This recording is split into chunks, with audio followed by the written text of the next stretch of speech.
कहानी का ये 31वां भाग देखने से पहले इसके पहले सभी भाग अवश्य देखें। अगली सुबह जल्दी नहा धोकर धारा ने भानु को भी उठा दिया। थोड़ा सा प्रसाद बनाकर वो भानु के साथ मंदिर की तरफ चली गई। चारों तरफ पेड़ों से मंदिर परिसर घिरा हुआ था। बहुत शांति थी वहां पर।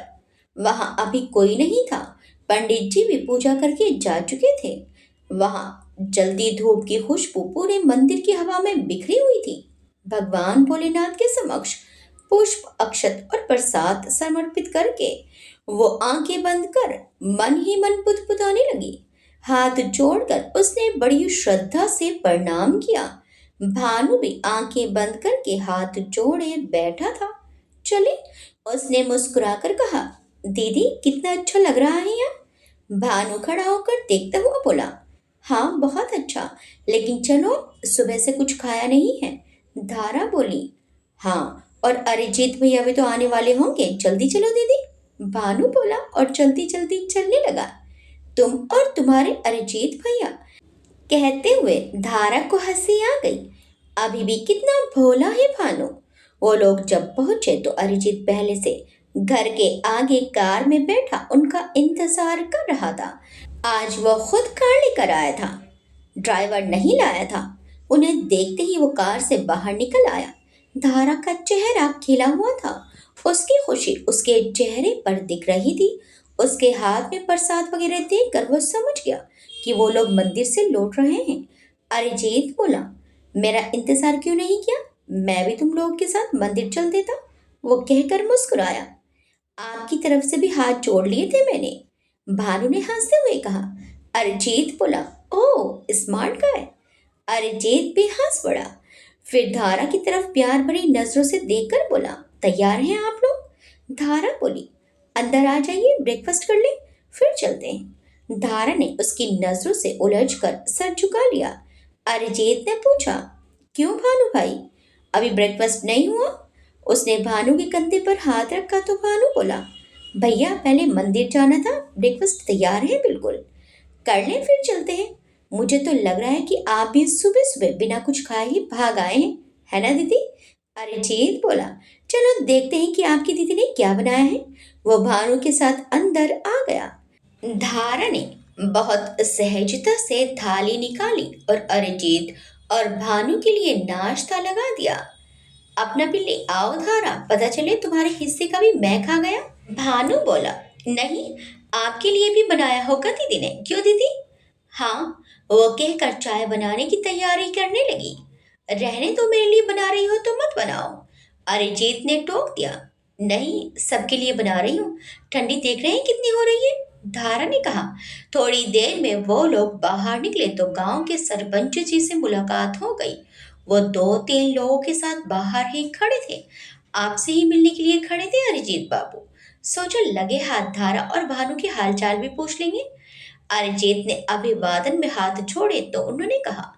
धारा ने हाथ जोड़कर प्रणाम किया। कैसी हो बेटी? बहुत मेहनती हो तुम, खूब पढ़ाई की है तुमने, गांव का नाम रोशन कर दिया तुमने। भानु कैसा है तू? भानु ने आगे बढ़कर प्रणाम किया और उनके पैर छू लिए। खूब लंबी उम्र हो बेटा, खूब यश प्राप्त करो, हमें भी गर्व महसूस होगा कि तुम इसी गांव के बालक हो। वो आशीर्वाद देते हुए बोले, तुम लोग बैठो, मैं जरा सरपंच से बात कर लूं। अरिजीत ने कहा तो थारा और भानु कार की तरफ चले गए। थोड़ी देर बाद अरिजीत कार में बैठा और कार स्टार्ट कर दी। भानु तो बीच बीच में बात करता रहा था, लेकिन धारा खामोश हो गई थी। थोड़ी देर में ही अरिजीत ने महसूस कर लिया कि धारा कुछ बोल नहीं रही है। क्या सोचने लगी तुम? क्यों चुप हो गई? कुछ खास नहीं, कहकर वो हल्के से मुस्कुरा दी। भानु बाहर के दृश्य देखने में लगा हुआ था। ना चाहते हुए भी उसे कुणाल का ख्याल आ गया। उसके परिवार ने कितना ध्यान रखा था उसका और भानु का। उन्हें जरा भी एहसास नहीं होने दिया कि वो लोग उनसे जरा भी अलग हैं। आज मून पैलेस में क्या होगा उसे फर्क नहीं पड़ता, लेकिन फिर भी उसे वहां जाना अच्छा नहीं लग रहा था। अरिजीत ने अचानक कार एक किनारे पर रोक दी। उसने धारा का हाथ अपने हाथ में लिया और कहा, धारा, अगर तुम्हारा मिलने का मन नहीं है तो रहने दो, कोई कंपल्शन नहीं है। तुम्हें कुछ भी दबाव महसूस करने की जरूरत नहीं है। तुम्हारा मन नहीं कर रहा तो वापस चलते हैं। वो उसकी आंखों में आंखें डालकर बोला। तो धारा बोली, नहीं ऐसा कुछ नहीं है, बस थोड़ा अजीब लग रहा है। दरअसल भानु भी साथ में है, उसके सामने। उसने बात अधूरी छोड़ दी। कुछ मत सोचो, मैं हूं ना तुम्हारे साथ। मेरे होते कोई तुम्हें एक शब्द भी नहीं कह सकता। कहते हुए वो गंभीर हो गया। हाँ जानती हूँ, कहकर उसने हौले से सर हिलाया। मैंने तुमसे प्रॉमिस किया है कि तुम्हारी मर्जी के खिलाफ तुम्हें कुछ नहीं करना पड़ेगा। अगर किसी ने भी तुम्हारी इंसल्ट करने की कोशिश की तो मैं अपनी इंसल्ट मानूंगा। वो दृढ़ स्वर में बोला। ऐसा नहीं है, वो कहते कहते झिझक गई। वो लोग बड़े हैं, वो मुझे कुछ भी कहेंगे तो मैं बुरा नहीं मानूंगी। लेकिन मेरे पेरेंट्स या भाई के लिए किसी ने कुछ कहा तो मैं सह नहीं पाऊंगी। अरिजीत बोला, मेरे होते ऐसा कुछ नहीं होगा। उसने धारा का हाथ थपथपाया और फिर कार स्टार्ट करके आगे बढ़ा दी। जल्दी ही वो लोग मून पैलेस पहुंच गए। अरिजीत कार गेट से अंदर ले गया। कार की आवाज सुनते ही मुक्ता बाहर निकल आई और रूपाली भी उसके साथ थी। सबसे पहले अरिजीत बाहर निकला। उसने धारा की तरफ का डोर खोला और धारा बाहर निकल आई। धारा दी। मुग्धा खुश होकर आगे बढ़ आई। वेलकम दी। उसने धारा को गले लगा लिया। नीतू वहीं खड़े खड़े उसे देख रही थी। कितनी सुंदर लग रही है धारा। ऐसा लग रहा है कि कोई परी ही जैसे आसमान से उतर आई हो। सुंदर तो वो पहले भी बहुत थी, लेकिन महंगे कीमती कपड़े पहने वो कोई राजकुमारी लग रही थी। ऐसा लग रहा था कि सुंदरता भी दुगनी हो गई हो उसकी। भानु भी बाहर निकल आया। अरिजीत ने उसके कंधे पर हाथ रखा और अपने और नजदीक कर लिया। हाय भानु, कितने बड़े हो गए हो तुम, और कितने हैंडसम भी। मुग्धा ने हंसते हुए कहा तो भानु शर्मा गया। उसका गोरा चेहरा लाल हो गया। धारा, अरिजीत और मुग्धा हंसने लगे। कैसी है नीतू दी? धारा उसके पास चली आई। मैं ठीक हूँ मैडम, उसने संकोच से अटकते हुए कहा तो धारा बोली, मैं धारा हूँ, कोई मैडम नहीं। वो आगे बढ़कर उसके गले लग गई। नीतू की आंखों में नमी आ गई। धारा बिल्कुल नहीं बदली थी। मुग्धा बोली, चलिए सब लोग इंतजार कर रहे हैं आपका। आज बाबा भी आप लोगों की वजह से फैक्ट्री नहीं गए। मुग्धा ने फिर धारा का हाथ थाम लिया।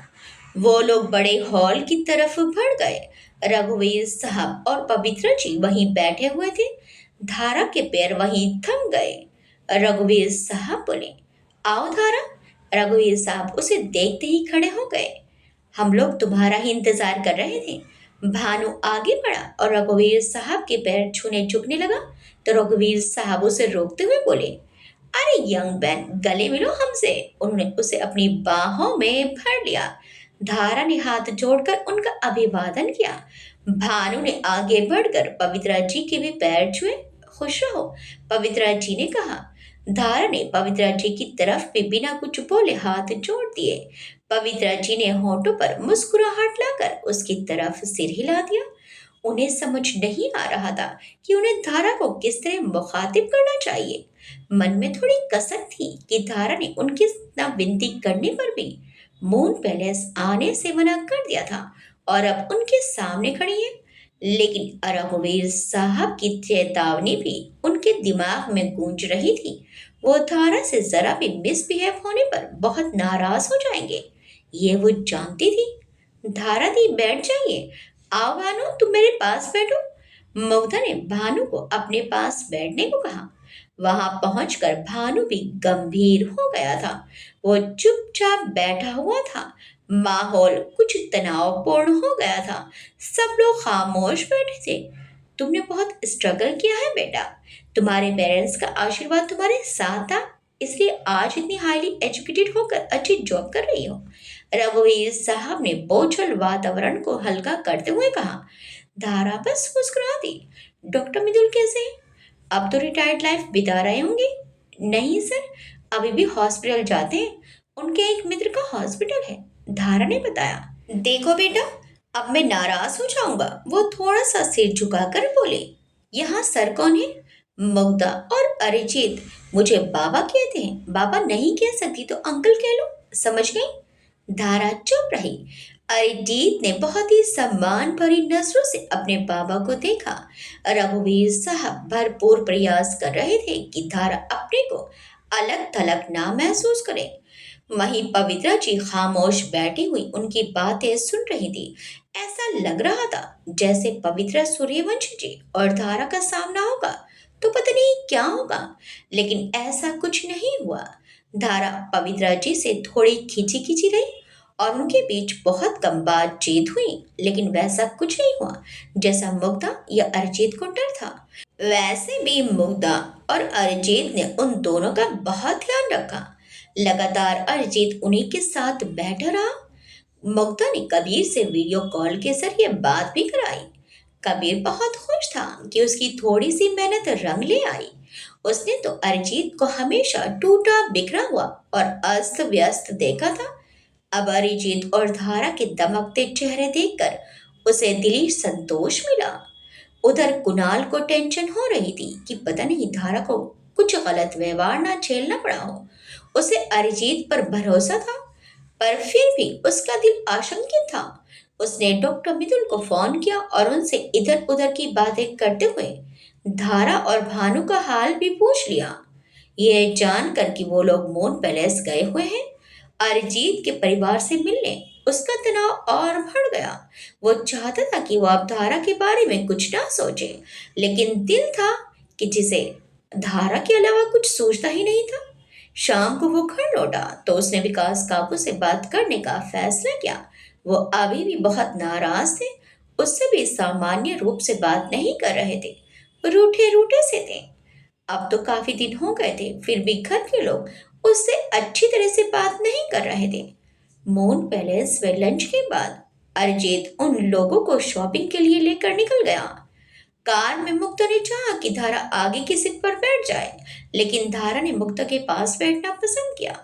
भानु आगे अरिजीत के साथ था। अभी अभी एक नया मॉल खुला था। अरिजीत उन लोगों को वहीं ले गया। वह भानु के लिए कुछ खरीदना चाहता था।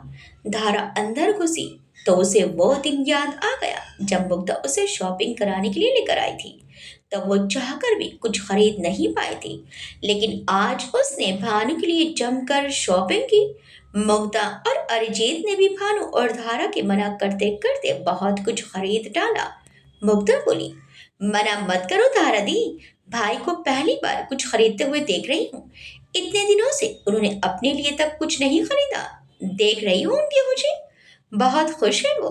धारा बोली, लेकिन बिना बात इतना सारा। धारा के कहते ही मुग्धा ने उसकी बात काट दी। बिना बात क्यों धारा दी? भाई की खुशी के लिए। और भानु भी तो कितना खुश है, भाई उसे बहुत प्यार करते हैं। वो दूर से उनके हाथों में हाथ डाले इधर उधर घूमते देख रही थी। भानु भी तो इतना याद करता था, अभी भी उसे यहाँ की छोटी छोटी बातें याद है। धारा उन्हें एक साथ देखते हुए बोली।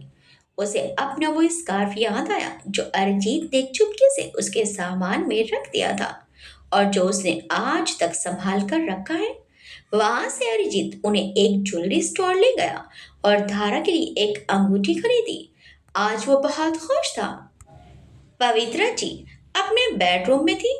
रघुवीर साहब आज घर पर ही थे, लेकिन अपने स्टडी रूम में कुछ काम कर रहे थे।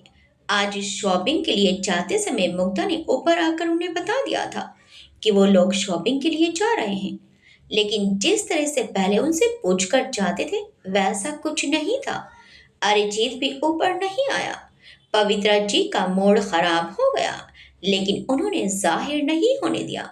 उन्होंने तो सोचा था कि अरिजीत से शादी का प्रस्ताव मिलते ही धारा खुशी के मारे बौखला जाएगी और उनकी एहसानमंद होगी कि वो उसके जैसी लड़की को बहू बनाने को तैयार हो गई है। लेकिन वो तो उनसे ठीक तरह से बात भी नहीं कर रही थी। वो बनते काम को बिगाड़ना नहीं चाहती थी। एक बार धारा और अरिजीत की शादी हो जाए फिर देखेगी कि अरिजीत कब तक उनसे दूर दूर रहेगा। वो उस लड़की को इस तरह प्यार से ट्रीट करेंगी कि वो उनके कब्जे में रहेगी। अरिजीत भी धारा की वजह से उनसे दूरी बनाकर नहीं रह पाएगा। उस दिन केशव जी मून पैलेस नहीं आए थे। बनीता की फीस जमा होनी थी, इसलिए वो धारा के गांव खेती के पैसे लेने आए थे। यहाँ आकर उन्हें पता चला कि धारा और भानु आए हुए हैं। केशव जी और पारुल के उन अनाथ बच्चों के साथ किया गया व्यवहार धीरे धीरे सभी गांव वालों को पता चल गया था, क्योंकि गांव में इस तरह की बातें छिपती नहीं है। वो खेती के पैसे लेने तो आते थे, लेकिन भानु और धारा फिर कभी गांव नहीं आए थे। एक बार भानु आया भी था तो उसकी बुरी हालत सभी ने देखी थी, इसलिए केशव जी को कोई पसंद नहीं करता था। सब लोग उन्हें पीठ पीछे स्वार्थी कहते थे। सबको पता था कि धारा की माँ ने छोटे भाई को पालने में कितनी मेहनत की थी। केशव जी घर की तरफ आए तो वहां ताला लगा हुआ था। लौटते समय उन्हें इंदु काकी मिल गई। प्रणाम दीदी। कौन केशव? इधर कैसे? धारा से मिलने आया था। हरीश ने बताया कि वो गांव आई हुई है। केशव जी ने हाथ जोड़े जोड़े ही कहा। क्यों? हरीश ने बताया, तुम्हें नहीं पता कि वो यहाँ आई हुई है? इंदु काकी ने चुपते हुए स्वर में कहा। अब बच्चे बड़े हो गए हैं, छोटे थोड़ी हैं दीदी, अब हर बात कहाँ बताते हैं। वो फीकी हंसी हंसते हुए बोले। तो इंदु काकी को गुस्सा तो बहुत आया, लेकिन जब्त कर गई। कैसे बच्चों की ही कमी निकाल रहा था केशव। चलती हूँ, बहुत काम पड़ा है घर पर, कहकर वो अपने घर की तरफ मुड़ गई। केशव जी भी जल्दी जल्दी कदम बढ़ाकर बाहर जीप स्टैंड की तरफ जाने लगी। आज ही उन्हें बनीता के कॉलेज जाकर फीस भी जमा करानी थी।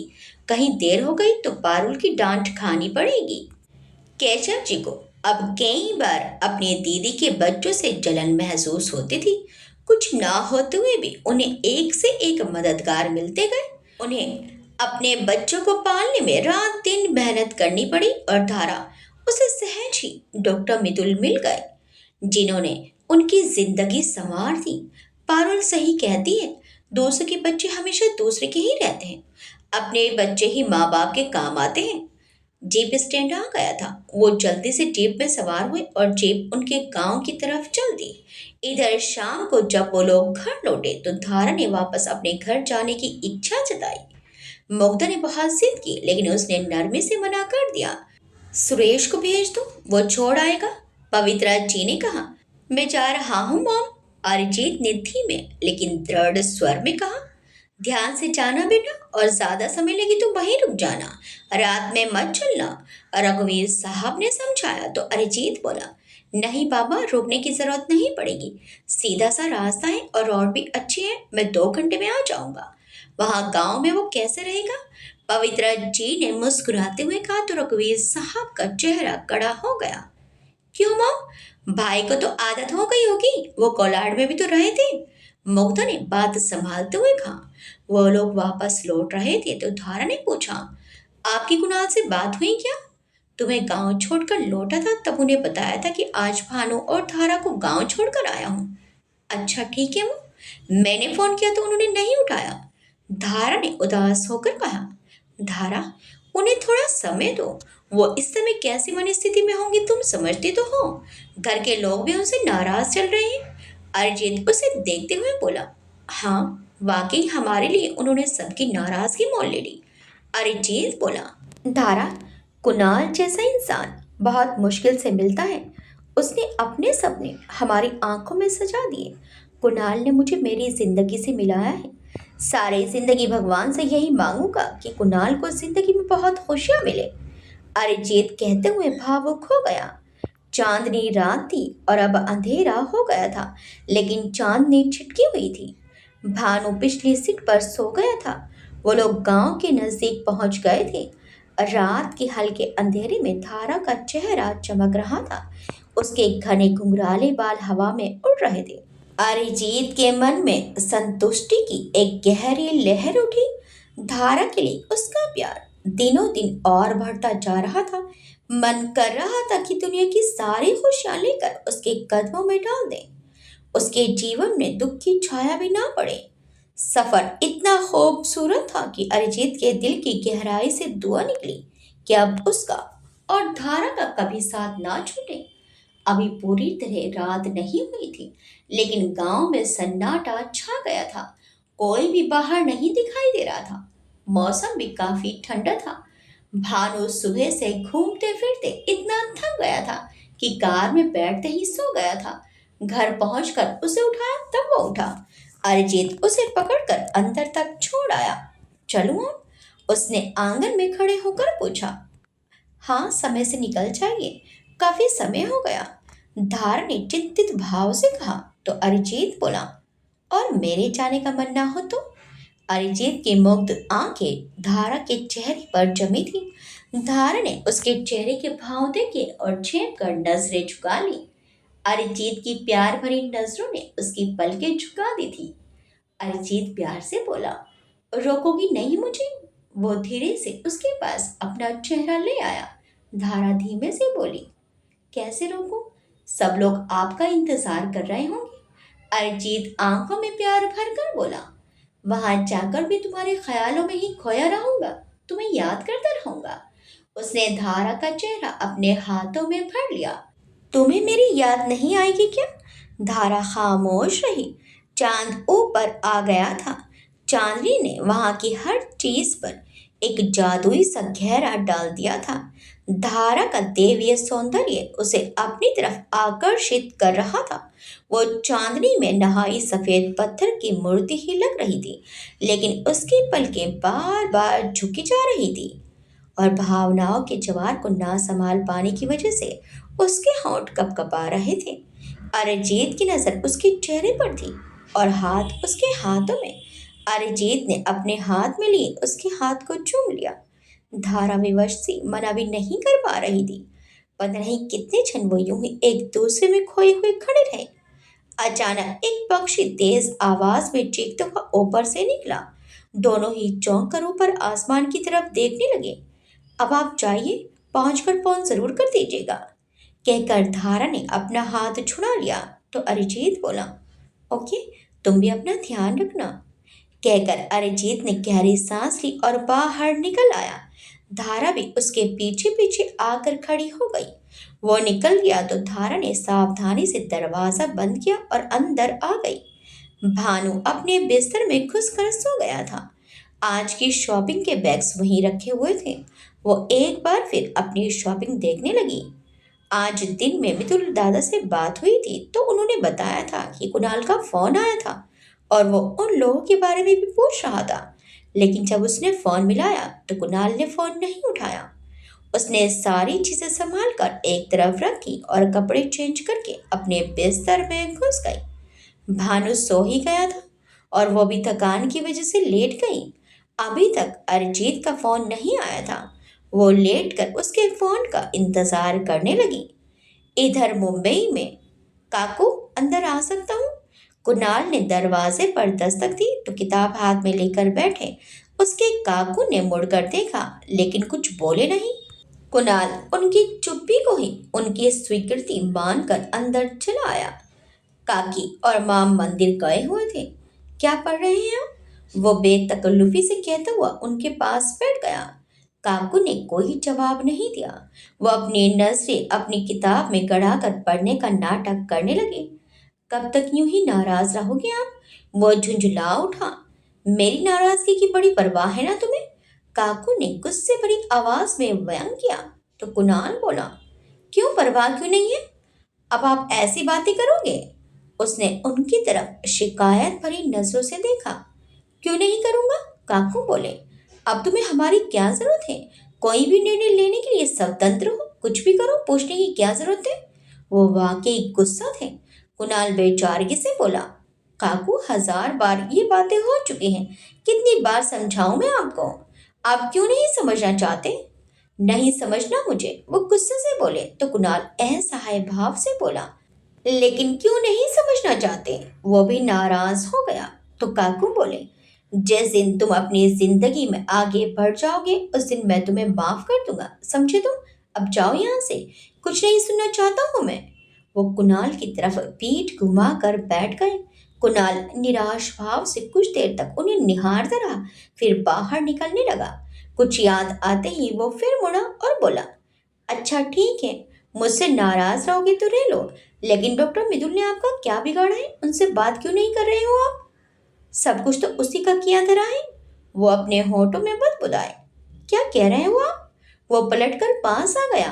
कुछ नहीं, मैं कुछ नहीं कह रहा हूँ, अपने आप से बड़बड़ा रहा हूँ, तुम जाओ यहाँ से, वो चिढ़कर बोले। कुणाल उनके कमरे से बाहर निकल आया। काकू का मूड ठीक करने के लिए पहले काकी को मनाना पड़ेगा। वो मान गई तो काकू तो चुटकियों में मान जाएंगे। केशव जी शाम ढलने के बाद घर पहुंचे। आजकल उनका घर भी सूना सा हो गया था। हिमानी और कविता अपने अपने घर की हो गई और बनीता बीएड करने के लिए शहर चली गई। शंकर तो वैसे भी दिन भर आवारा फिरता रहता था और अब भी उसका वही हाल है। पारुल आजकल केशव जी के पीछे पड़ी है कि या तो वही शहर में उसे काम पर लगा दे या फिर कोई छोटी मोटी दुकान ही खुलवा दे। उसके स्त्री बिना कामकाज के घूमने के कारण उसके लिए कोई रिश्ता भी नहीं आ रहा है। घर का सारा काम अब पारुल को समेटना पड़ता है, इसलिए वो चाहती है कि शंकर की कहीं शादी हो जाए तो कम से कम उनका भार थोड़ा बहुत तो कम होगा। खूंटी पर थैला टांगने के बाद वो हाथ मुंह धोने आंगन में चले गए। अंदर आए तो देखा कि पारुल सिर पर कपड़ा बांधकर अकेली पड़ी करहा रही थी। क्या हुआ, तबीयत ठीक नहीं है क्या? केशव जी ने हमदर्दी भरे स्वर में पूछा। तबीयत सही होती तो बैठकर चूल्हा नहीं झोंक रही होती।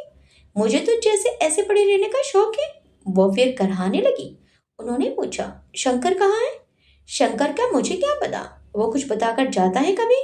यहाँ मेरे सिर पर खड़े होकर थानेदार की तरह सवाल जवाब ही करते रहोगे क्या? तुम्हारे सवाल खत्म हो गए हो तो जरा चाय बना लो, सिर दर्द से पटा जा रहा है। वो विरक्त होकर बोली। हाँ, अभी बनाता हूँ। केशव जी समझ गए कि आज खाना भी खुद ही बनाना पड़ेगा। पारुल को देखकर लगता नहीं कि वो खाना बनाने उठेगी। वो रसोई में जाकर चाय बनाने का बर्तन देखने लगे, लेकिन सुबह के बर्तन सारे गंदे पड़े थे। चाय बनाने से पहले बर्तन धोने पड़ेंगे। वो बर्तन उठाकर बाहर आंगन में निकल आए। चाय उबल ही रही थी कि शंकर भी पता नहीं कहाँ से घूम फिर कर चला आया। केशव जी ने बिना पूछे चाय और बढ़ा ली। शंकर को चाय का गिलास थमाकर वो पारुल के पास आकर बैठ गए। आज दीदी के गांव गया था तो पता चला कि तारा गांव आई हुई है। उन्होंने पारुल को बताया। क्या? चाय पीते पीते पारुल चौंक गई। धारा गांव क्या करने आई है? उसने पूछा तो केशव जी बोले, क्या पता, मैं उनके घर की तरफ गया था तो घर में ताला लगा हुआ था, घर पर नहीं थी वो। पारुल ने पूछा, भानु भी था क्या उसके साथ? पता नहीं, बता तो रहा हूँ, मिली नहीं, वो घर बंद था। उन्होंने खींचकर जवाब दिया तो पारुल बोली, हिमानी के बाबा, कभी अकल से काम मत लेना, हमेशा ऐसे ही रहोगे क्या? अब क्या हुआ? वो चिढ़कर बोले, अरे पता करके आना चाहिए, कहीं वो अपना घर और खेत बेचने ना आई हो। बेचकर चुपचाप निकल जाएगी, तुम्हें तो पता भी नहीं चलेगा। पारुल गुस्से से बोली, अरे ऐसे कैसे बेच जाएगी? खेत तो वैसे भी हम ही ने बटाई पर उठाए हैं, हमसे पूछे बिना कोई नहीं लेगा खेत। केशव जी ने तुनक कर कहा तो पारुल बोली, तो फिर वो क्यों आई है? कल जाओ गाँव और मिलकर पता करके आओ। पारुल ने ऑर्डर दिया तो केशव जी बोले, रोज रोज ऐसे छुट्टी लूंगा तो हमेशा की छुट्टी मिल जाएगी। अभी तो उन लोगों का ध्यान अपनी ही परेशानियों में उलझा है। कल मैं अपनी नौकरी पर जाऊंगा। अगर किसी ने कुछ कहा नहीं तो वहां से जल्दी निकलकर गांव जाकर पता करूंगा कि धारा यहाँ क्यों आई है। पारुल ने कड़े स्वर में कहा, और हाँ, उससे कहना इतने दिनों से तुम देखभाल कर रहे हो सब जमीन खेत की और अब मालकिन बनने आ गई। शंकर ने बीच में दखल देते हुए कहा, देखभाल से मालिक थोड़ी बन जाएंगे, खेत तो उसी का रहेगा। तुम मत बोल, फालतू बातें बोलकर दूसरों को टेंशन देता रहता है। पारुल खिसिया गई। अच्छा ठीक है, मुझे क्या, खाना बना दो, भूख लग रही है। शंकर ने उद्दंडता से कहा, अभी मैं ही खिचड़ी बना दूंगा। देख नहीं रहा है कि तेरी माँ की तबीयत सही नहीं है? हर दिन खाने में ऐसे ही कुछ उल्टा सीधा बना होता है, ये नहीं कि कभी कुछ ढंग का बना दो। शंकर कहकर गुस्से में उठकर अपने कमरे में चला गया तो पारुल भड़क कर बोली, मेरा तो भाग्य ही खराब है। औरों की औलादें देखो, अपने माँ बाप के सुख के लिए दिन रात मेहनत करती हैं, और एक हमारी औलाद है। हिमानी तो फिर भी हालचाल पूछ लेती है। कविता को देखो, हमने ही इतने अच्छे घर में शादी की और हमसे ही बात नहीं करती। बनीता अपने में मगन है और इसे आवारागर्दी से फुर्सत नहीं है। केशव जी बोले, तुम परेशान मत हो, मैं खिचड़ी बना दूंगा, तुम लेटी रहो। उन्होंने चाय के गिलास समेटे और रसोई की तरफ चले गए। जल्दी जल्दी दाल चावल भिगोकर उन्होंने सुबह के पड़े बर्तन मांजने शुरू कर दिए। विचारों का प्रभाव फिर धारा की तरफ मुड़ गया। धारा अब क्यों आई है? क्या पारुल जो कह रही है वही बात सच है? अगर ऐसा हुआ तो उनके लिए मुश्किल हो जाएगी। अभी तो बनीता की पढ़ाई का खर्च आसानी से निकल रहा है। लेकिन अगर धारा ने खेत पर अपना हक जताया तो उनको बहुत परेशानी हो जाएगी। इधर मून पैलेस में अरिजीत रघुवीर साहब के बेडरूम के डोर पर खड़ा पूछ रहा था, बाबा अंदर आ सकता हूँ? रघुवीर साहब बोले, अरे आओ ना बेटा, छोड़ाए उन लोगों को। जी बाबा। वो आकर उनके ही पास बैठ गया। रघुवीर साहब ने पूछा, डिनर कर लिया? अभी नहीं, थोड़ी देर में करूंगा। सारा दिन कुछ ना कुछ खाते ही रहे, अभी भूख नहीं है, वो धीमे से बोला। अरिजीत, उन्होंने उसे देखते हुए कहा तो अरिजीत बोला, जी बाबा। तुम खुश तो हो बेटा? वो प्यार से बोले, बहुत खुश हूँ बाबा। बस तुम्हारी खुशी ही मैटर करती है, और सब बातें तो बाद में आती हैं। धारा से शादी की बात की तुमने? उन्होंने पूछा तो अरिजीत बोला, अभी नहीं बाबा, शादी तो करनी ही है, बस एक बार बात कर लूं। मैं चाहता हूँ कि अब तुम अपने आगे के जीवन के बारे में सोचो। धारा से बात करो बेटा, दोनों मिलकर डिसाइड कर लो। शादी के बारे में सोचो, हम भी तुम्हारी खुशियाँ देखना चाहते हैं। वो भावपूर्ण स्वर में बोले, जानता हूँ बाबा, आप हमेशा हमारे लिए कुछ ना कुछ करते रहे हैं। मैं तो आपके किसी काम नहीं आ सका, हमेशा परेशानियां बढ़ाता रहा। वो भावुक स्वर में बोलता चला गया। रघुवीर साहब बोले, कैसी बातें कर रहे हो अरिजीत? बेटे हो मेरे, तुम और मुग्धा के सिवा हम लोगों का है ही कौन? मैं तो अपने घर के लिए कुछ नहीं कर पाया, आपका सपोर्ट बनना चाहिए था और मैं आप पर ही बोझ बन गया। वो भावुक होते हुए बोला तो रघुवीर साहब बोले, शट अप अरिजीत, आज तो ये कहा, आज के बाद कभी मत कहना। अभी तुम बाप नहीं बने हो ना, जब बनोगे तब एहसास होगा कि बच्चे कभी माँ बाप के लिए बोझ नहीं होते। अरिजीत बोला, आई एम सॉरी बाबा, मेरा वो मतलब नहीं था। मैं तो बस इतना कह रहा था कि जिस समय मुझे, छोड़ो ये सब बातें, उन्होंने उसकी बात काट दी। अपने आने वाले दिनों के बारे में सोचो, धारा से बात करो। अरिजीत बोला, जी बाबा। वो अभी बातें कर ही रहे थे कि पवित्रा जी अंदर चली आई और बोली, क्या बातें हो रही हैं आप लोगों की? अरिजीत चुप रहा, कुछ खास नहीं। रघुवीर साहब ने कहा, अरिजीत से कह रहा हूं कि शादी के बारे में जल्द ही फैसला करें, ताकि इन दोनों के साथ साथ मुग्धा और कबीर की भी शादी कर दे। अब सब कुछ संभाले, मुझे भी थोड़ा आराम मिले। अरिजीत बेटा, मैं भी यही सोच रही थी, एक बार धारा को पुरोहित जी के दर्शन करवा लाए, वो जैसा कहे। मॉम, मैं आपकी बात काटना नहीं चाहता, लेकिन पुरोहित जी क्या कहते हैं इससे मेरा डिसीजन बदलने वाला नहीं है। वो बोला तो स्वर अपने आप ही कठोर हो गया। पुरोहित जी ऐसा कुछ क्यों कहेंगे? वो तो हमारे परिवार का भला ही चाहते हैं। पवित्रा जी ने रुष्ट होकर कहा, आप तो बता रही थी कि पुरोहित जी रामेश्वरम धाम की यात्रा पर गए हैं। रघुवीर साहब ने बीच में हस्तक्षेप किया, हाँ गए हुए थे, लेकिन मैंने फोन किया था, वो आश्रम लौट आए हैं। पवित्रा जी ने कहा, अरिजीत बेटा, पुरोहित जी से मिलने में तो कोई प्रॉब्लम नहीं है, वो एक विद्वान पुरुष है। अच्छा है धारों को उनका आशीर्वाद मिले, और वो कभी भी किसी के मामले में हस्तक्षेप नहीं करते हैं। वो ये नहीं कहते हैं कि आप क्या करो और क्या नहीं करो। रघुवीर साहब ने उसे समझाया, लेकिन बाबा, वो उत्तेजित होकर कुछ बोलने वाला था कि पवित्र जी पहले ही बोल पड़ी, तुम्हें उनकी बात नहीं माननी है तो मत मानना, लेकिन हमने हर शुभ काम में उनका आशीर्वाद लिया है और अब भी लेना चाहते हैं। अरिजीत बोला, ठीक है मॉम, मैं धारा से खुद बात करूंगा, आप उससे कुछ मत कहिएगा। नहीं कहूंगी बाबा, धारा से कुछ कहने की मुझे क्या पड़ी है। वो बोलते बोलते चुप हो गई। रघुवीर साहब ने सुन तो लिया, लेकिन कुछ कहा नहीं, पर उन्हें लगा कि मौका मिलते ही उन्हें पवित्रा जी को समझाना पड़ेगा। पहले की कटुता अभी खत्म नहीं हो पाई है। अब कुछ भी बोलते समय जरा ध्यान रखें, वरना बेटे को खोने में समय नहीं लगेगा। अरिजीत बोला, मैं चलता हूँ, चेंज कर लो जरा, कहकर वो उठ खड़ा हुआ। रघुवीर साहब बोले, खाना जरूर खा लेना, चाहे थोड़ा ही खाना। जी, कहकर वो कमरे से बाहर निकल आया। अरिजीत वहां से मुग्धा के कमरे की तरफ चला आया। मुग्धा अपने रूम में नहीं थी। वह अपने रूम की तरफ आया तो देखा कि मुग्धा उसके रूम से बाहर निकल रही थी। कहाँ थे आप? मैंने आपकी आवाज सुनी, देखने आई तो आप दिखे ही नहीं, इसलिए रूम में देखने आई थी। अरिजीत बोला, बाबा के पास बैठ गया था। तुमने खाना खा लिया? मुग्धा बोली, हाँ, मॉम पापा के साथ खा लिया था। मैंने सोचा कि आप धारा दी के साथ डिनर करके आओगे। अरिजीत बोला, धारा और भानु से डिनर पैक करवाने के लिए पूछा था, लेकिन उन्होंने मना कर दिया। मुझे भी भूख नहीं थी। मुग्धा बोली, ओके, आप चेंज वेंज कर लो, फिर खाना खा लो। खाने का मूड नहीं है, मैं अभी चेंज करके आया, फिर लॉन में बैठते हैं। ठीक है भाई। मुग्धा मुस्कुराती हुई नीचे उतर गई। मुग्धा लॉन में टहलते हुए कबीर से बातें कर रही थी कि अरिजीत भी वहीं लॉन में आ गया। चलिए, भाई आ गए हैं, अब सुबह कॉल करूंगी, कहकर उसने फोन काट दिया। कबीर था क्या? अरिजीत ने मुस्कुराते हुए पूछा। मुग्धा ने जवाब दिया, जी भाई।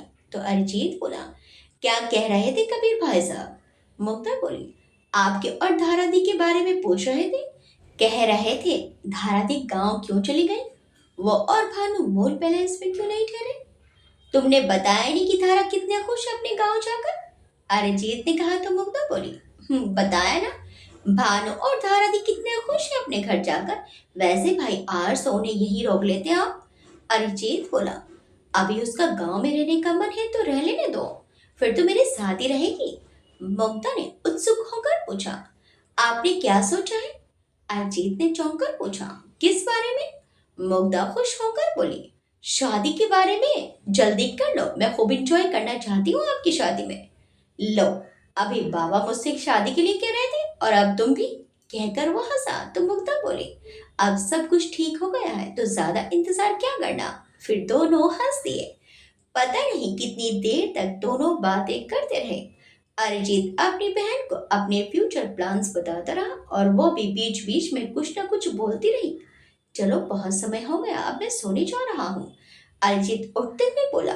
मुग्धा ने भी अपना फोन उठाया और उसके पीछे पीछे चल दी। अगले दिन अरिजीत ने सुबह सुबह ही धारा को फोन करके पूछ लिया था कि क्या वो पुरोहित जी से मिलना चाहेगी। आप कहेंगे तो मिल लूंगी, अगर तुम्हें कोई एतराज ना हो तो मिलने चलते हैं, वो बहुत जीनियस है, मिलकर अच्छा लगेगा तुम्हें। धारा की सहमति मिलने के बाद वो और मुग्धा नाश्ता करने के बाद धारा के गांव रवाना हो गए। वहां पहुंचे तो धारा और भानु तैयार ही मिले। वो लोग फौरन ही निकल पड़े, क्योंकि अभी घर से अरिजीत को अपनी मॉम को भी लेना था। अब की बार पवित्रा जी ने मुग्धा को भी साथ चलने के लिए कहा। वह मुग्धा को भी पुरोहित जी से आशीर्वाद दिलवाना चाहती थी। सुबह केशव जी जल्दी जल्दी लपकते हुए अपने ऑफिस में पहुंचे। आज सुबह भी उन्हें पारुल के साथ काम में हाथ बटाना पड़ा था। साहब के ऊपर से आ गए रूपाली।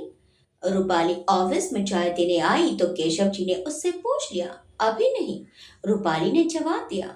आज मुझे देर हो गई, भागता चला आ रहा हूँ। पंडित जी ने मुस्कुराते हुए कहा। क्यों, देर कैसे हो गई आपको?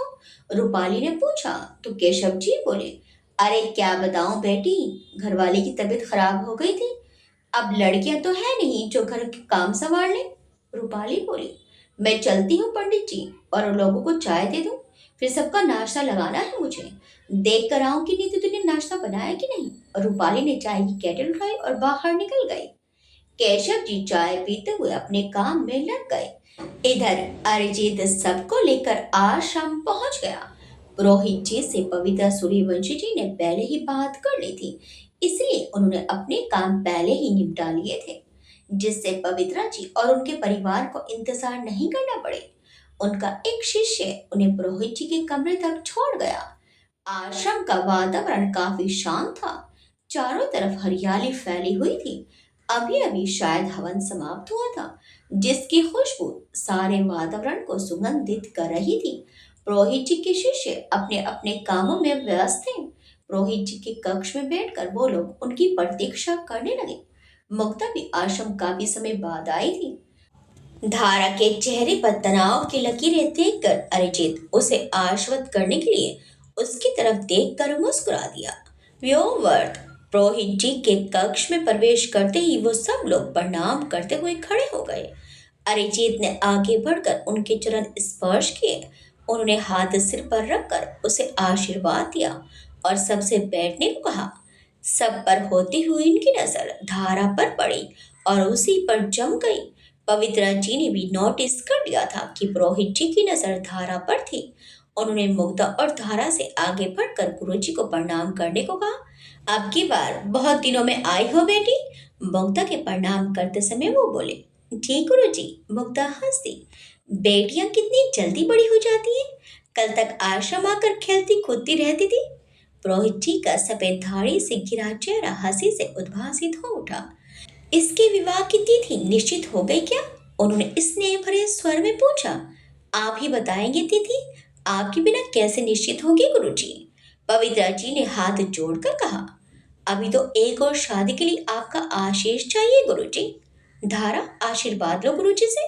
उन्होंने धारा को आगे आने को कहा। धारा झिझकते हुए आगे बढ़ी तो अरिजीत भी उसके साथ बैठ गया। धारा आगे बढ़कर पुरोहित जी के पैर छूने के लिए झुकने लगी तो उन्होंने बीच में ही उसे रोक दिया और उसके सर पर अपना हाथ रख दिया। आओ बेटी, मेरे सामने आकर बैठ जाओ, उन्होंने कोमल स्वर में कहा। धारा, बहुत पवित्र नाम है बेटी। किसने रखा है तुम्हारा नाम? जी मेरी माँ ने, उसने धीमे से कहा। अपना बायां हाथ आगे बढ़ाओ बेटी। धारा ने सकुचाते हुए अपना हाथ आगे बढ़ाया।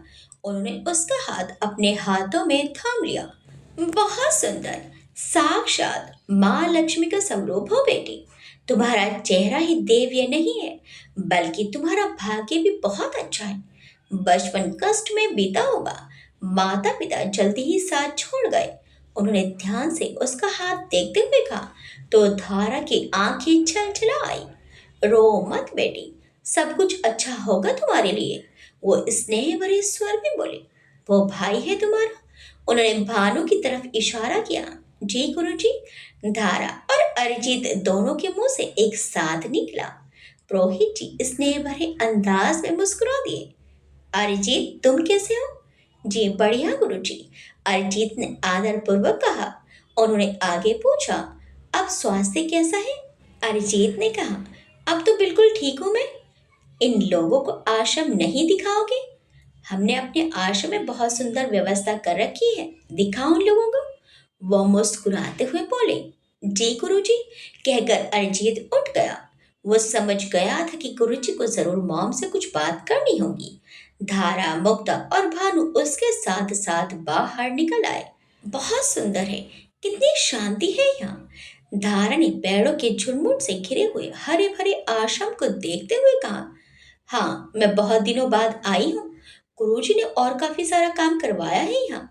मुग्धा ने कहा। भैया, आप लोग इधर यज्ञ मंडप की तरफ खड़े हो जाइए, आप लोग की एक फोटो लेता हूँ। भानु ने कहा। वो भी बहुत उत्साहित था। मेरे फोन से ले लो, मेरे फोन का कैमरा बहुत अच्छा है, मुग्धा ने कहा। ओह, लेकिन मेरा फोन तो गुरुजी के कक्ष में ही रह गया। उसने अपनी पॉकेट टटोली। मैं लेकर आता हूँ, भानु ने फौरन कहा। मेरे बैग में होगा, अंदर वाली पॉकेट में, मुग्धा ने पीछे से पुकार कर कहा तो भानु पलट आया।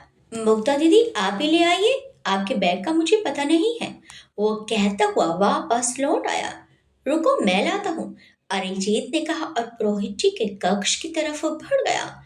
वो अंदर जाने ही वाला था कि पवित्र जी के मुंह से धारा का नाम सुनकर वहीं रुक कर अंदर चल रही गुरुजी और पवित्र जी की बातें सुनने लगा। मैं इसलिए इस लड़की को यहाँ लेकर आई हूँ गुरुजी। आप तो जानते हैं कि अरिजीत का पहला विवाह बहुत कोशिशों के बावजूद चल नहीं पाया। पवित्रा जी कह रही थी, अब मैं कोई रिस्क नहीं लेना चाहती। अगर आपको इस लड़की के ग्रह वगैरह सही लग रहे हैं तो बता दें। आप कहेंगे तो इसकी कुंडली भी मंगा दूंगी। अरिजीत की कुंडली से मैच हो रही है या नहीं, ये सब देख लीजिएगा। देखिए, गुरुजी ने कहा। पवित्र जी, मैंने तो आपको पहले ही कहा था कि रिया और अरिजीत की कुंडली में कोई दोष ना होते हुए भी उनका विवाह इस समय करना उचित नहीं रहेगा। जी गुरुजी, पवित्रा जी ने जवाब दिया तो गुरुजी बोले। मैंने आपसे कहा था कि आप एक साल रुक जाइए, कहा था कि नहीं? पवित्रा जी बोली। जी गुरुजी, मुझे सब याद है। फिर भी आप जल्दी जल्दी शादी करना चाहती थी, तो फिर क्या हो सकता था? ग्रहों की शांति के लिए मैंने पूजा पाठ भी करवाया था, लेकिन मैंने पहले भी कहा था कि उन दोनों की कुंडली अलग अलग बिल्कुल सही है, लेकिन उनका साथ में रह पाना कठिन है। जी गुरु जी, पवित्रा जी ने विनीत भाव से कहा। वैसे भी हम आपको क्या उचित है और क्या अनुचित ये बता सकते हैं, लेकिन आपको उसका पालन करने का दबाव नहीं डाल सकते। वो गहरी सांस लेकर बोले। पवित्र जी निरुत्तर सी चुपचाप बैठी रही। लेकिन इस बार बहुत अच्छी कन्या ढूंढी है आपने, उन्होंने पवित्रा जी को संबोधित किया। आपके परिवार के लिए संजीवनी सिद्ध होगी ये कन्या। बहुत शुभ है इसका आना, ना केवल आपके बेटे के लिए बल्कि आपके परिवार के लिए भी। इसके गृह स्वयं इसके लिए इतने शुभ नहीं है जितने अपने परिवार के लिए है। क्या मतलब गुरुजी? धारा की क्रिया खुद के लिए शुभ नहीं है? वो आशंकित हो उठी। मैं ये नहीं कह रहा हूँ उसके ग्रह बहुत अच्छे हैं, लेकिन स्वयं से अधिक दूसरों के लिए अच्छे हैं। उसके ग्रह ऐसे हैं कि जिस परिवार में ये जाएगी वहां शुभता बनी रहेगी। निसंकोच अपने बेटे का विवाह करिए। गलत भावना मत रखिए मन में कुछ भी। सब अच्छा होगा, कहकर वो मुस्कुरा दिए। अरिजीत बाहर से ही लौट आया। अंदर जाने का उसका मन नहीं हुआ। मन में विचारों का झंझावात सा चल रहा था। मॉम ने ऐसा क्यों किया, जब गुरुजी ने स्पष्ट शब्दों में बता दिया था कि रिया और उसकी शादी जल्दबाजी में ना करें। फिर भी इतनी हड़बड़ी किस लिए थी? शायद उन्हें डर होगा कि कहीं वो बाद में ये शादी करने से इनकार ना कर दे। वो पलटकर उन लोगों की तरफ जाने के बजाय आश्रम के मुख्य द्वार की तरफ चल आया। जो कुछ सुनकर आया था उसके बाद उसे शांत रहने के लिए थोड़ा समय चाहिए था। जब वो लौट कर गया तो सामान्य हो चुका था, लेकिन धारा उसका चेहरा देखते ही भाग गई कि कुछ तो हुआ है। अरिजीत खूब खुश खुश फोन लेने गया था और वो लोग इंतजार करते रहे, लेकिन वो लौट कर नहीं आया। काफी देर में जब वो लौटा तो लग तो ठीक रहा था, लेकिन वो उसे देखते ही समझ गई कि अरिजीत कुछ तनाव में है। मौका मिलते ही उसने पूछा भी, लेकिन अरिजीत हंसकर टाल गया।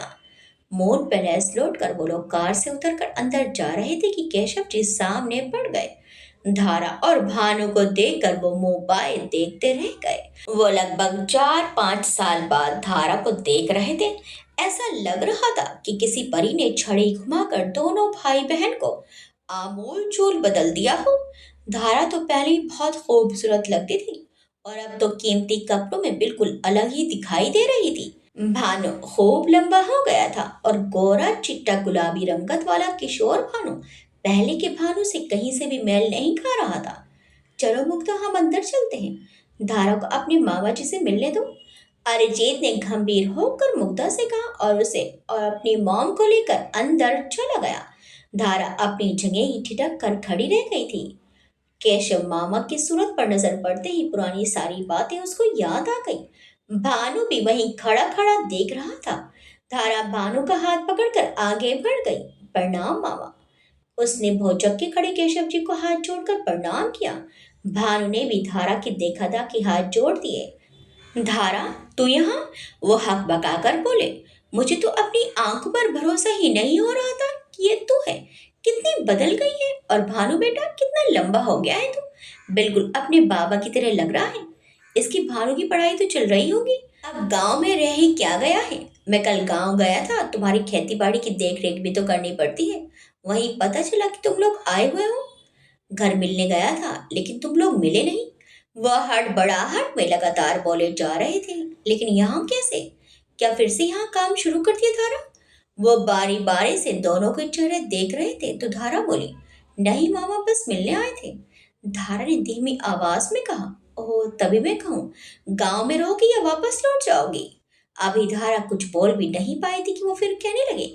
धारा का मन कड़वाहट से भर गया। मामा ने एक बार भी ये नहीं कहा कि धारा और भानु घर चलो। इतने दिनों बाद केशव मामा जी मिले थे, फिर भी हाल चाल पूछने के बजाय उन्हें इस बात की चिंता हो रही थी कि कहीं धारा अपने घर में तो रहने नहीं आई है। धारा बोली, मामा आप चिंता मत करिए, हम लोग यहाँ रहेंगे भी तो अपने गांव में अपने घर में रहेंगे। आओ भानु, अंदर चले। उसने भानु का हाथ पकड़ा और अंदर की तरफ बढ़ गई। कितना सोचा था कि मामा से मिलते ही हिमानी और कविता के बारे में पूछेगी। बनीता कैसी है और क्या कर रही है इसके बारे में पता करेगी। साथ रहते हुए इतना लगाव तो हो ही गया था उसे। हाँ, पारुल मामी ने जिस तरह से उसका दिल दुखाया था उससे वो उभर नहीं पाई थी। पारुल मामी ने अगर उसके माँ पापा को अपशब्द नहीं कहे होते तो शायद उनके लिए धारा का दिल अभी भी कठोर नहीं हुआ होता। लेकिन पारुल मामी का ध्यान आते ही उसे एक एक बात याद आ जाती है और उसका दिल दर्द से करहा उठता है। तब अपने अनाथ होने पर उसे बहुत दुख होता है। उसने गहरी सांस ली और अंदर चल दी। आओ मेरे साथ। धारा के अंदर आते ही अरिजीत ने उसका हाथ पकड़ा और उसे और भानु को अपने साथ ऊपर ले जाने लगा। क्या हुआ, कोई बात हुई है क्या? धारा परेशान हो गई। नहीं, आओ तो। वो उन दोनों को एक कमरे में ले गया और बोला, भुवन, अभी लंच में टाइम है, यहीं आराम कर लो। वो मुस्कुराते हुए बोला, मैं चलता हूँ, लंच सर्व होने पर लेने आ जाऊंगा। वो डोर बंद करके बाहर निकल गया। धारा ने चैन की सांस ली। वो वाकई थोड़ी देर अकेले रहना चाहती थी। केशव मामा की बातों ने उसका मूड खराब कर दिया था। कोई इंसान कैसे इतना स्वार्थी हो सकता है, ये सोचकर भी उसे बहुत बुरा लग रहा था। कहाँ उसकी माँ थी जिसने अपने छोटे भाई के लिए अपने सुख की परवाह नहीं की। छोटी सी उम्र से मेहनत मजदूरी की और अपने भाई और अंधी माँ की देखभाल की, और उन्हीं का सगा छोटा भाई कैसा निकला। पहले तो उसे लगता था कि मामा पारुल मामी के क्लेह करने के डर से कुछ बोल नहीं पाते हैं, लेकिन क्या तो इस स्नेहपूर्ण शब्द बोलने के लिए भी मामा को हिम्मत की जरूरत है। इधर केशव जी भी सोच रहे थे, कुछ तो हुआ है जो उन्हें पता नहीं है। उनका अभी का काम खत्म हो चुका था। वो पीछे की तरफ से होते हुए किचन के पिछवाड़े पहुंचे। नीतू और रूपाली खाना तैयार कर रहे थे। रूपाली, एक कप चाय बना दे बेटा, आज पता नहीं क्यों सिर दुख रहा है। केशव जी बेजार की भरी हंसी हंसकर बोले, अभी बनाती हूँ पंडित जी, आप चलो, मैं वहीं ले आऊंगी। केशव जी बोले, यहीं बैठ जाता हूँ, बार बार क्या भाग दौड़ करूंगी। कहकर वो किचन में पड़ी कुर्सी पर बैठ गए। वो थोड़ी देर चुप रहकर नीतू और रूपाली को काम करते देखते रहे। धारा से नहीं मिली नीतू। फिर उन्होंने पूछ ही लिया, मिलनी पंडित जी, परसों आई थी तभी मिली थी मैं। नीतू ने काम करते करते जवाब दिया। केशव जी चौंक कर बोले, अरे परसों आ गई थी, तुमने मुझे बताया भी नहीं। आप आए ही नहीं थे तो बता दे किसको। और मैंने सोचा आपकी तो भांजी है, आपको तो ज्यादा पता होगा। नीतू थोड़े व्यंगपूर्ण स्वर में बोली। धारा से उसके मामा मामी के व्यवहार का नीतू और विमला दोनों को ही बहुत बुरा लगा था। रूपाली ने जब सुना तो वो हैरान रह गई। क्या पंडित जी की भांजी है वो? लगती तो नहीं है। रूपाली ने अचरज भरे अंदाज में पूछा। तू चुप रहे, ज्यादा मत बोल, मालकिन ने सुन लिया ना तो तुझे डांट पड़ जाएगी। नीतू ने डपट कर कहा। हाँ, यही मैं सोचूं, मालकिन ने धारा को फिर क्यों बुला लिया, अब क्या काम कराएंगे उससे। वो विचार पूर्ण स्वर में बोला।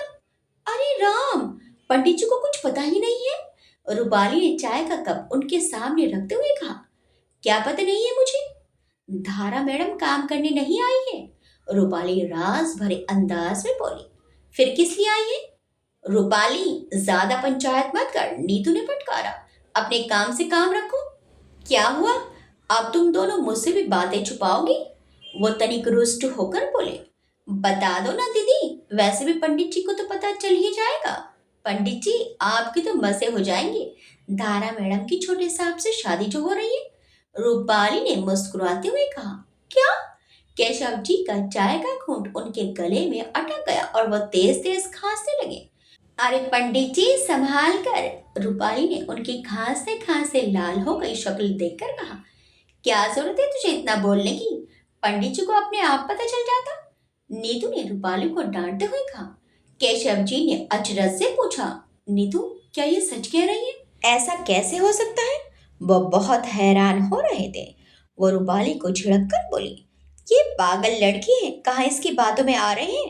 पंडित जी, थारा खुद बताएगी आपको, मना कर रही थी तुम्हें, ज्यादा बातें बनाती हो तुम। केशव जी बोले, उसे क्यों डांट रही हो? उसकी क्या गलती है? जो बात धारा को खुद मुझे बतानी चाहिए वो इस बेचारी ने बता दी। यही तो मैं इससे कह रही हूँ, धारा आपको अपने आप बता देगी जो बताना होगा। वो धीमी आवाज में बोली। रूपाली, चल, लंच का समय हो गया, टेबल पर फटाफट खाना लगा। रूपाली बोली, जी नीतू दी, ऊपर कह आऊं कि लंच तैयार है। नीतू बोली, पहले टेबल पर सब कुछ लगा दे, फिर कहना, मैं गरम गरम फुलके बना रही हूँ। और रूपाली जल्दी जल्दी प्लेट्स वगैरह संभाल कर डाइनिंग हॉल की तरफ बढ़ गई। मैं भी अब चलूं? कहीं मालकिन ने यहाँ बैठे देख लिया तो बिना बात डांट पड़ जाएगी। केशव जी पैरों पर हाथ टिकाकर उठ खड़े हुए। नीतू ने कुछ नहीं कहा। केशव जी ने अपना कप उठाकर छोटे बर्तनों में रखा और धीरे धीरे बाहर निकल गए और आकर अपना काम करने बैठ गए, पर दिमाग में बहुत कुछ चल रहा था। ओह! इतनी बड़ी बात हो गई और उन्हें पता भी नहीं। आखिर ये सब हुआ कैसे? धारा की तो शक्ल तक नहीं देखना चाहती थी मालकिन। उसकी वजह से मुझे कितना सुनाया था। फिर क्या चमत्कार हो गया? मन ही मन बैठे वो सोचते रहे और अभ्यस्त हाथ काम निपटाते रहे। आगे क्या होगा? कुणाल की जिंदगी में कैसे सब कुछ ठीक होगा? क्या धारा और अरिजीत के जीवन में फिर से कोई अनहोनी होने वाली है? क्या पवित्रा जी और धारा का रिश्ता सहज हो पाएगा?